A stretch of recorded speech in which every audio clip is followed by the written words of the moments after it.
Hello everyone and welcome back to the SteemTrail Gaming News. Today is the 6th of April 2018. My name is Kralizec and I will be your host for the evening. Sorry for a little mishap in the beginning. I misclicked. It happens to everyone. But today we got two stories for you guys. First, we're going to talk about PUBG Corporation suing a clone of PUBG. Obviously, what else would they sue? And secondly, we're going to take a look at Rockstar, the creators of, well, GTA, who are under a bit of scrutiny because of the so-called gender pay gap. But we're going to start with PUBG, who is now, who is now suing clone games in China. So they are suing a Chinese publisher called NetEase, because of their two games. They are called Rules of Survival and Knives Out. And both of these games are in the Battle Royale genre. So it isn't really that hard to understand why PUBG is suing. The bigger question is, do they have a chance to win? Because they're suing on many different things. So first of all, they're suing on some features, like the fact that it's in a shrinking safe zone, there's a collective of weapons and vehicles scattered across the map. And they're even suing on a few specific things, which actually might have a little bit of a chance to actually win. One of these things is the fact that there is actually an aqueduct in both games for some reason. The fact that in both games you can use a frying pan as a weapon. Some of the armor and weapon parts are being called near exact copies. But the biggest thing is probably, and the thing that is most likely to bring them success, is the fact that the phrase, which is being used in the marketing material for NetEase's two games, is the famous winner winner chicken dinner from PUBG. Otherwise, I think they will have a very hard time actually getting this through the law system, the judicial system, because it is very hard to sue a company because they made a game in the same genre you did. The game might look even very similar, but unless you can show that they essentially took your game and just rebranded it, it's insanely hard to prove that they actually violated the law in any way.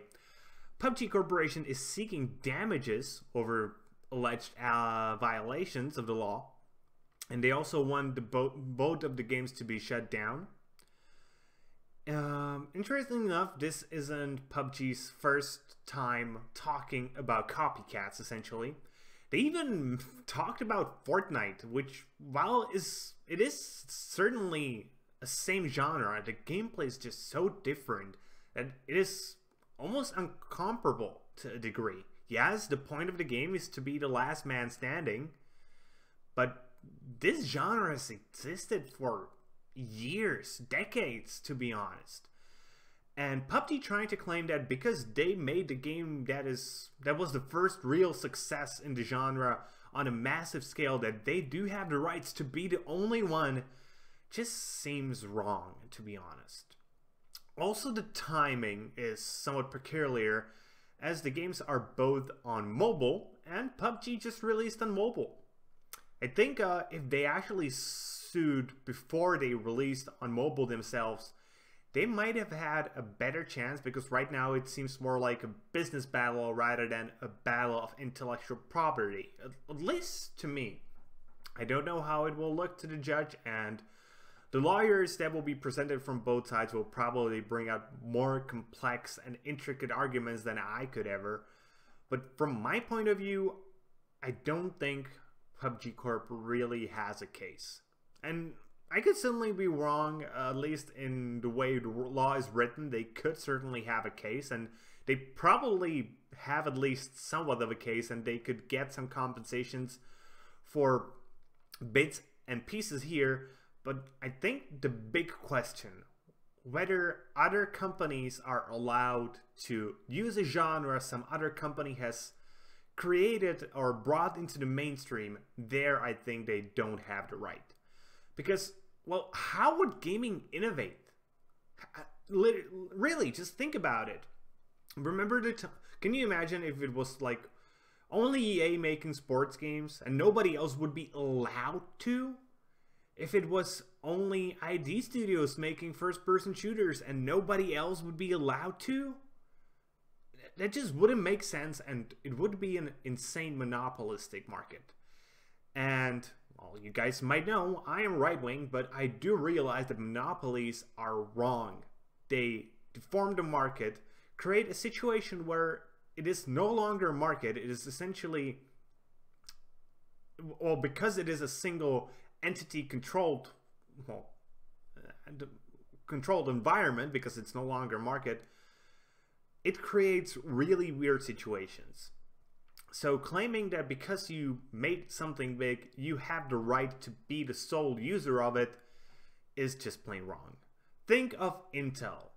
It's the most high profile case of monopolies in the last few decades. It was nearly a monopoly, so the court decided they have to split up, and that's essentially how AMD was created.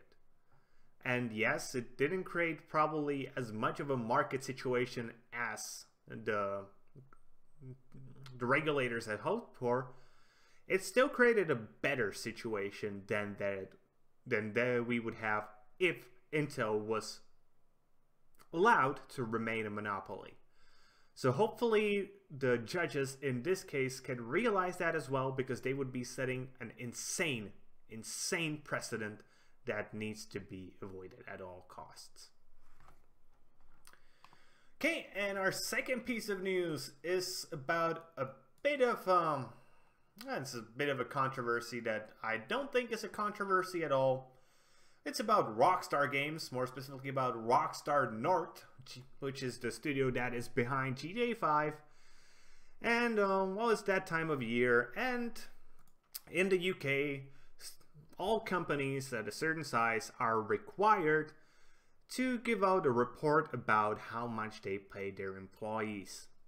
And there's this site that exists for some reason I just can't understand, genderpaygap.service.gov.uk.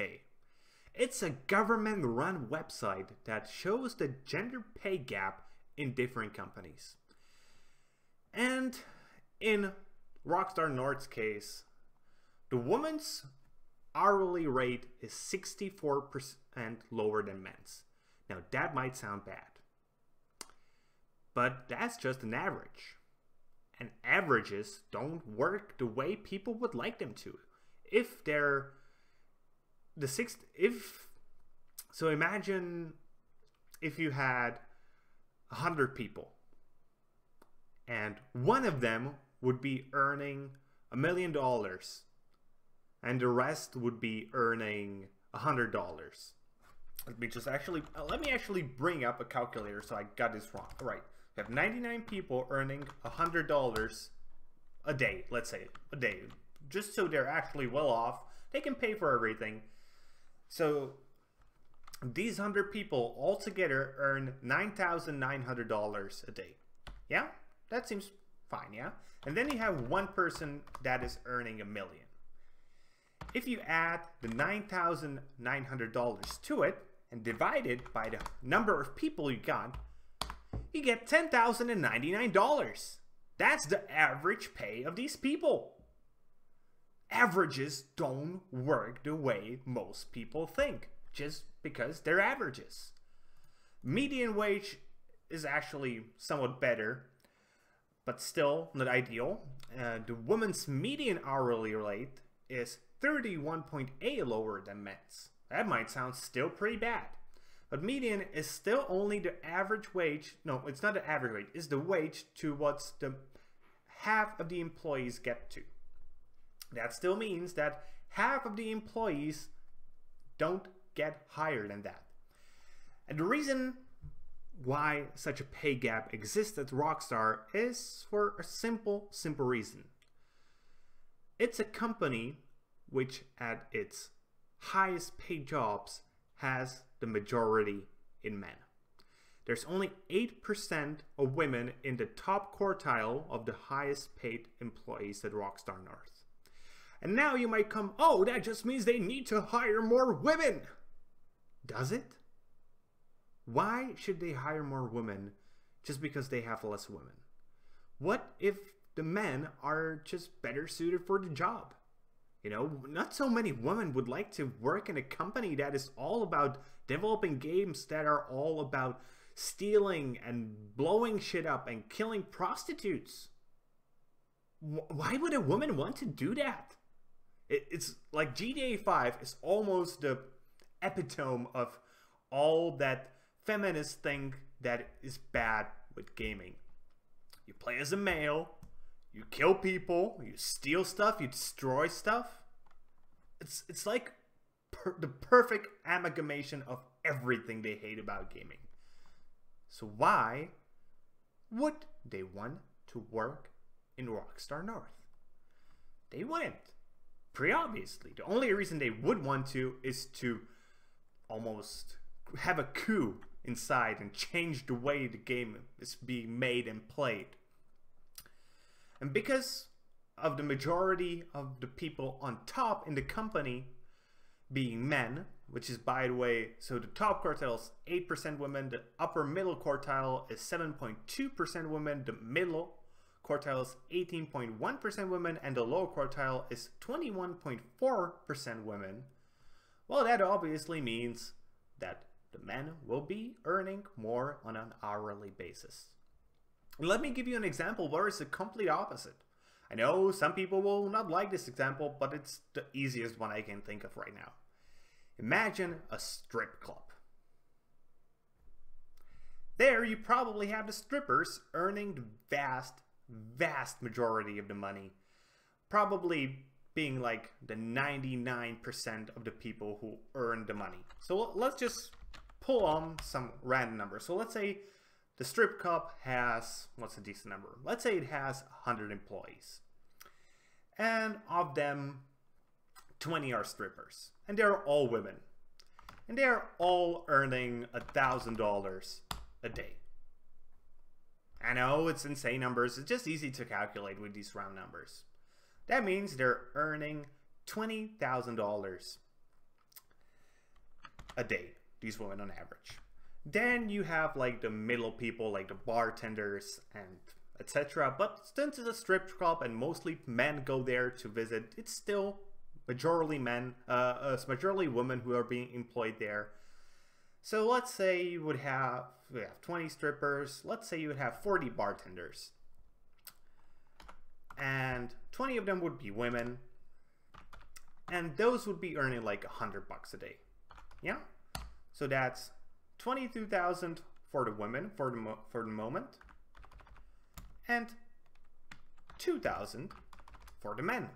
And we have 40 women. And we got 20 men. That's 60 employees in total. And then you have the rest of the people, like maids, etc. You know, people who stand at the opening and protect everyone so you don't get a crazy shooter who comes in. And those are earning like $30 a day, let's say. Just random ass number. And here you got about, and since you know you need technicians, you need bouncers, etc. Here you got the majority of the people working there being men. So we have 40 employees, so let's say 30 of them are men, and they're earning $30 a day, so that's $900. And then you have 10 women, like maids, you know, something like that, earning, again, that's 300. And we got 50 women and 50 men actually. So we got, in the company, you have 50% women and 50% men working there. But the average hourly, daily, we're going to call it daily because it's easier. So the average daily wage of the women is $446.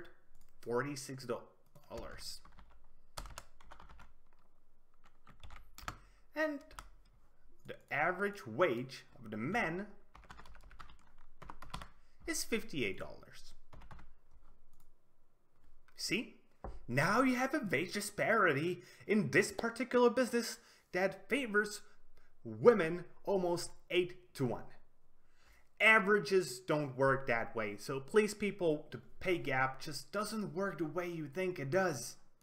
So lay off its back, go and actually put in the time to understand what could be causing the pay gap on the large scale. It isn't the fact that there is being discrimination.